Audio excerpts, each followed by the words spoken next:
Well, welcome back. Welcome to another Take a Break podcast where we discuss some controversial subjects, really. Let me just do a quick check to see if my voice is there. And by the way, don't forget to like, comment, and subscribe, okay? I forgot what I normally used to say. If you like the video, like the. I always forget that shit. Let me know. Let me see. Okay, I got it. Let me know in the comments what you liked or disliked about the video, and if you liked it, the sub would be appreciated. That's what I was usually saying. Anyway, so that being said, we're gonna talk about Digital Foundry, and the dude was pissed off. I don't know what this. I think his name is Alex. I don't really care too much, but he was super upset about the Horizon Zero Dawn port. And there's lots of different reasons as to why he was like really upset about the port itself. I mean, these guys kind of think that they know it all anyway. You know what I'm saying? That was one of the biggest issues about Digital Foundry. They just think that you know they can't do no wrong. That's the problem, and they can. That's the thing. They have a lot of issues and things of that nature that you know. I mean, you're human. They suspect because they think that they know that what the chipset is with the PS4 that they supposed to just fucking you just supposed to scale up. There's other things at play like APIs and working closer to the metal than you could at the PC level. You know what I'm saying? It fundamentally functions differently. So one of the particular issues. Is my AC on? No, I turned it off. One of the potential issues that you get is the unified memory that the PS5 have, which is not like that with the computers. You know, they just got a block of memory, and you got like a lot of different, I think they call it PCIs and stuff like the PCI ports and stuff. It just doesn't work the same. So that's why, I mean, I'm not debating if it's a shitty port or not. I don't think it's a shitty port. I think that it's, you know what I mean? It could have done better, but ultimately it raises two questions. The first question that it raises is what is the PC gaming community looks like. That's the thing. What does it look like to everybody? What is it actually looking like? That's the thing that you need to kind of think about. Is it really that big of a difference? I'm sorry, this water's running. My bad. Shut up, water. Shut up. I have to wash out my protein jug. You smell it. Oh, it smells good. Alright, it doesn't smell like baby shit. Anyway, that's the thing that's going on. The problem here is, well, the only thing that you can muster is frame rate. Is frame rate going to be the only thing that people care about?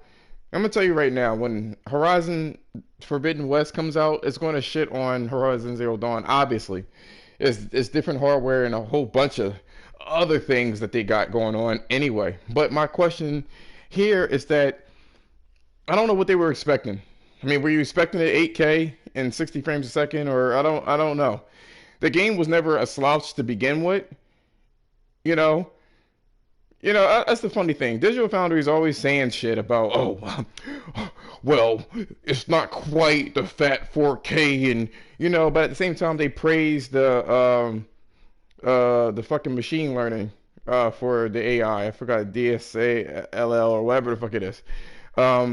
They don't they now they're praising that because I guess now they did have a video just to what I mean, play devil's advocate. They did have a video that stated that checkerboard rendering was kind of the future. Not checkerboarding, but just basically that type of upscaling was going to be the future. Because again, ray tracing is hard as hell to do. Anyway, I digress. All the shit that I'm trying to say is I'm getting blown off topic by my own damn self. The situation stands like this. The driver issues that they had, putting the memory, I don't know, the memory blocks in different slots and all the other shit. I forgot what the fuck you call it, because I haven't PC gamed in, I don't know, like 20 years. Like, I was very young when I was PC gaming, and I was like, oh, fuck this shit. It's not that it's too hard. It just, you get issues like that. If you've watched the Digital Foundry video, you would automatically know Console players don't have to deal with shit like that. And I've been telling people for the longest that people don't deal with that on consoles. I mentioned before, consoles is kind of similar to plug and play, and everyone's oh my god, no, it's not. You gotta download patches. Look at the shit you gotta download. And you got a borderless display and non-borderless display, and make sure it works with this, and then make sure it works with that. I mean, console players don't have to worry about that. Bar just period, point blank period. They don't have to worry. They don't have to worry about it. You can't argue it. You will always have to worry about it because there's too many different PC configurations. That's the perk of having consoles. There's a lot of people that are totally afraid, totally afraid of, losing consoles. You're not going to lose a console because there's going to be a lot of people that fucking don't want to have anything to fucking do with it. They don't want to have anything to do with that. Let me see here. Okay, making sure I still hear my voice. But yeah, they don't want to have anything to do with that shit. There's too much going on with PC stuff. You gotta make sure this works with that, and this driver works with this, and borderless this, and it just flat out showed the annoyance of PC gaming. Whether you want to admit to it or not, yes, you can have really good results, but at the same time, do you really want to deal with all that? Like, honestly, do you really want to deal with all that? You want to deal with it, or do you want to just put the game in, maybe download a patch, maybe if the patch doesn't work like Days Gone, wait for another patch. I mean, that's basically what they got to do anyway. And then we're not even going to talk about the piracy that's going on there. Of course, the argument is going to be, oh, well, it's not that deep. You're making it seem really big, blah, blah, blah. All right, fine. The game is still getting pirated. That's the bottom line. But I'm glad that Digital Foundry kind of showed the difficulties of gaming on a PC. That's the difficulty. That's the thing. It's not easy to do PC shit. You can put your shit together, and that's fine, and someone can build the PC for you if you don't want to do it. But now you got those issues. Let's say someone built the PC for you. Now you got the issues of, does this shit even work? With this borderless stuff. None of this shit that I have to worry about. Even if you can put a PC on a regular TV. Anyway, we're going to move on to our next topic. So, my next topic is this. I'm looking at the sales for of course, I go to Reset Air, right? Occasionally. I don't really participate in that shithole, but I go there for certain things. Certain contents, I go there. I mean, okay, fine, whatever. We all do it. But they did say this. I did see what the Switch sells. And it's a little bit behind the 3DS. It's a little bit behind the 3DS. And yes, you can bring up Animal Crossing, how that basically did 7 million in Japan alone, and it's 20 million and blah, blah, blah. It's one of those cutesy games that appeals to everybody. I mean, Nintendo games typically do it. On the flip side, too, I heard some fucked up shit about developers starving on Nintendo's platform. I mean, they were like, yo, I don't get no fucking money. And we kind of all knew this. It's been like this since N64.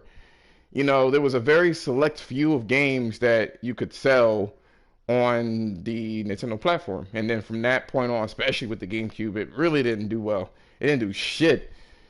And people were pissed off. And then you had the Wii U, or sorry, the Wii. And there was some little games that you could buy that people were purchasing, but it was always like almost 10 to 1 when it came to sales with Nintendo games versus third-party games, which kind of sucked ass. But I am looking at the sales. I mean, it just doesn't seem like a platform. I feel like when people buy Nintendo consoles, they are Nintendo fans by nature. And you get stragglers that are not really Nintendo people. They just kind of in it for just some sort of Nintendo experience. But I do have a sneaky suspicion. Right now it's at 61 million, which is fucking amazing. In 3 years, it's ridiculously amazing. So I got to give them credit for that. But here's the problem.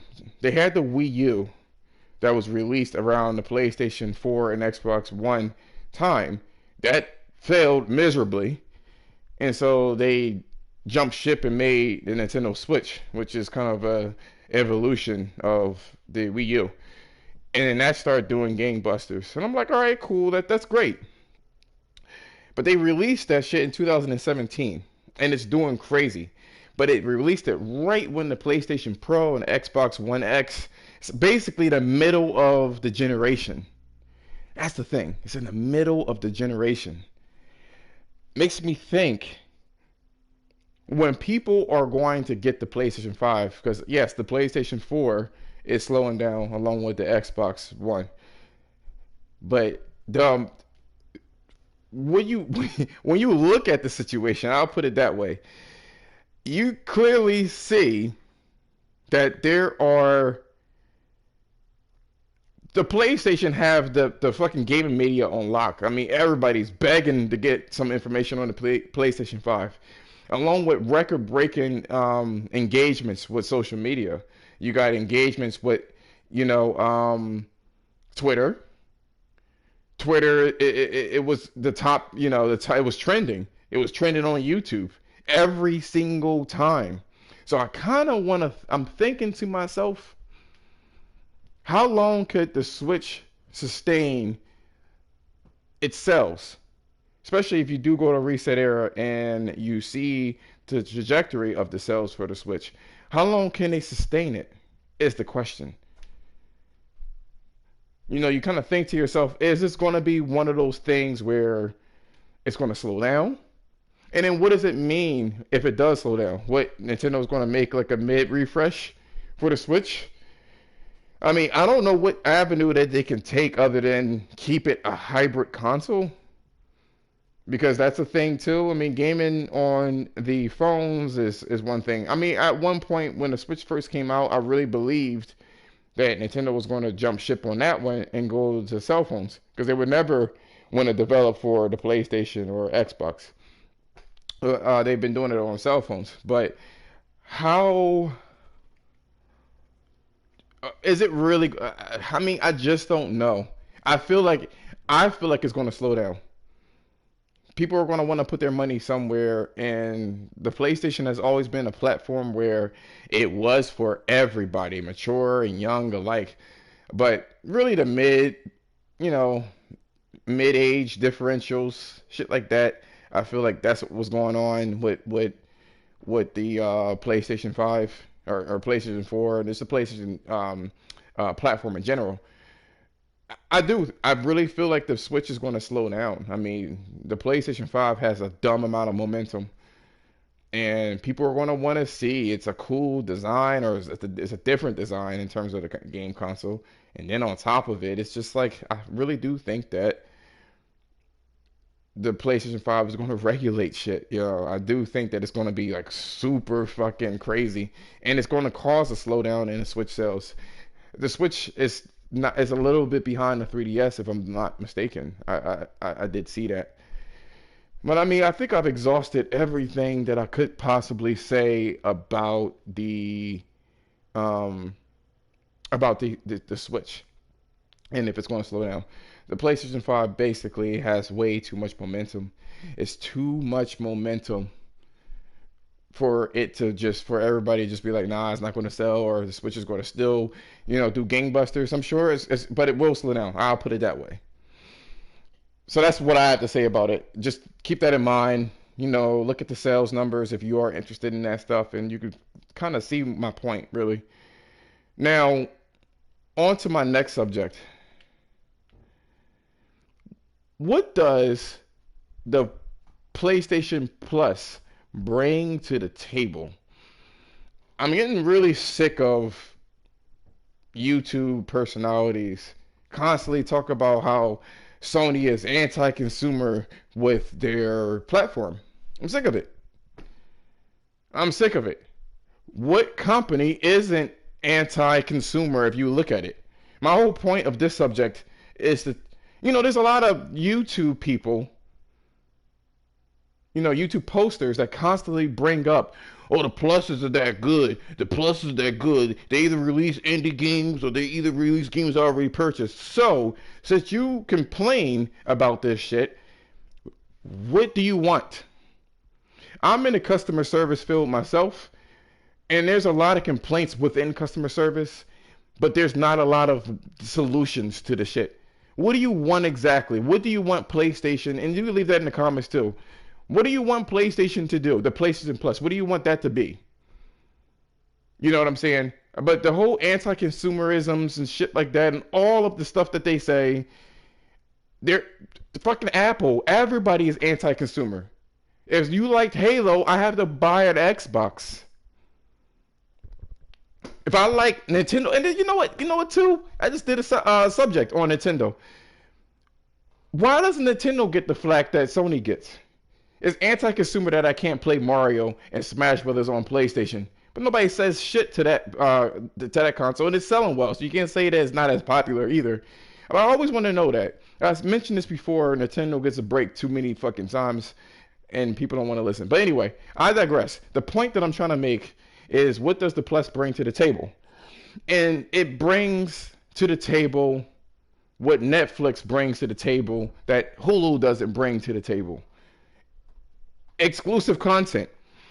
Just because you don't get the shit day and date doesn't mean that it's not of value. PlayStation games, as we already seen, I think they said 1 out of 5 games is a PlayStation exclusive for that year. Okay, cool. But it doesn't have the mass appeal that Call of Duty or any of a third party. Assassin's Creed. Assassin's Creed fucking does gangbusters. I think 20 million all the time. And it's very hard. Yes, it's on multiple platforms. I get it. But it's very hard to get those numbers. So I look at it like this. The only thing that I could really see Sony doing when it comes to bringing more to push table is to combine the PlayStation Now. And I think they got something going on too, where it is going to be combined. What they're going to do is they're going to allow for you to stream games and try it for like an hour. And if you like it, you purchase it, but it's going to be of the streaming variant. They weren't able to do that last generation because the developers didn't want you to do it. They didn't want Sony to do that because they may have a shitty game, and if they test it out and it's shitty, well, they ain't get it and sell. But now Sony has so much fucking leverage this generation, and along with the price too. I think that the PlayStation 5, when I'm looking at it, will be $400. I think it will be. So one of the variants is going to be 400. But regardless of the matter, if you did not try God of War, or you didn't like Days Gone, for instance, right? And I think there's going to be a massive change. I don't think you're going to be able to keep the games. I think that's going to be the prerequisite with the PlayStation Plus. I think it's probably going to be rebranded for the PlayStation 5. But I think what's going on here is that the games go into rotation. That way they can mitigate the cost for keeping those games on the service. That's a little bit radical to think about, but I think that's what's probably going to end up happening. I think you'll keep the existing games there, but from that point on, it's going to be, it's going to be swappable. At least maybe it's going to be swappable for just the PlayStation brand or PlayStation family. But let's say that you heard all this bad shit about Days Gone, right? And you don't want to waste your money on Days Gone. You're like, well, fuck this shit. No, I don't want to buy it. But if they provide it to you by default, since you play multiplayer, they provide it to you by default, maybe you can download it and try it out for the hour. Either way, even if it wasn't day and date, you can still try it out and say, I actually want to buy this shit. Let me go ahead and purchase this shit. I think that's how the evolution is going to work with PlayStation Plus. Which, to be honest with you, they probably don't need to make a reworking of it. You know what I'm saying? So this trial run that they have going on, maybe they could just do it that way, and that's the how can I put it? That will be the perk to it. Either I'll put it like this: Game Pass or anything else does not have PlayStation exclusives. So that's the pro of it. I was looking at Mystic Gaming, right?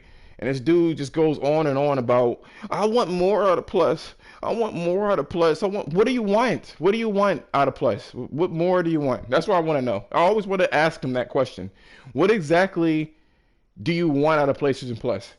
Because they give you big tier games. You don't like it because you already purchased it. Well, fucking tough cookies. All right, cool. You don't want indie games. I get that. You know what I'm saying? Because it feels like I'm paying $60 for fucking a $2 game.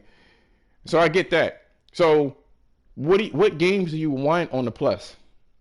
I feel like you get the discount on Plus. Kind of works like Costco if you ever shop there, Costco or BJ's, where you pay a membership but you get things for a discount. That's how originally was supposed to work, the PlayStation Plus.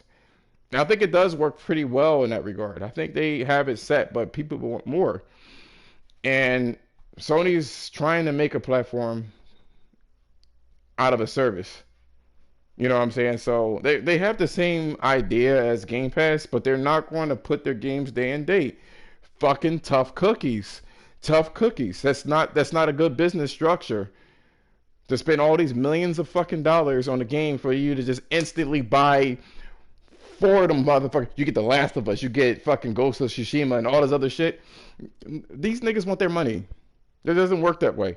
And it's nothing sustainable. It's like, for me, I work in the cable business. So bitches want shit for free. You just can't get it. I want the new customer rates because the new customer rates, you don't care about us. They only did that to rope you the fuck in. That's how companies work. Get over it. It's the real world. This entitlement is out of control. Same thing with Mystic Gaming Ryan, whatever the fuck his name is. It just irritates me when he talks about shit like that. It's like, what? What do you want? What do you want out of it?